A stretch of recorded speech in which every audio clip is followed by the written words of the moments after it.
Members of the community were able to provide feedback to the County of El Paso about projects that go up for a vote in November as part of a proposed capital improvement bond. That's right. ABC7's Tony Gutierrez brings us more on what those attending the community outreach meetings had to say. Tony? Rosemary Sam, those attending the meeting told ABC7 that learning about these considered projects was important since it could potentially affect how much they pay.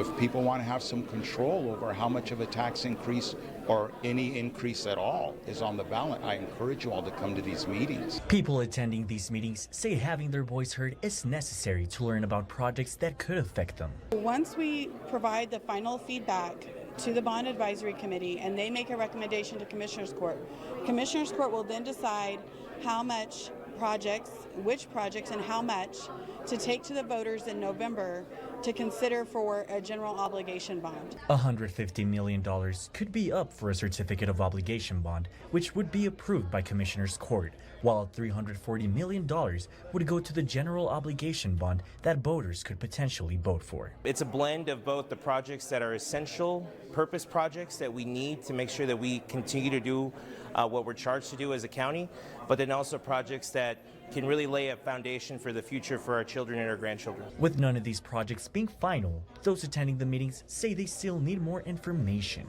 How much is that going to cost every year to maintain? They just give you the front cost, but they don't tell you how much it's going to cost in the future. The next community outreach meeting will be held on Tuesday from 5:30 p.m. to 7 p.m. at the EPCC Trans Mountain campus. For a list on more of these meetings, you can look for this story on kvia.com. Reporting live in studio, Tony Gutierrez, ABC7.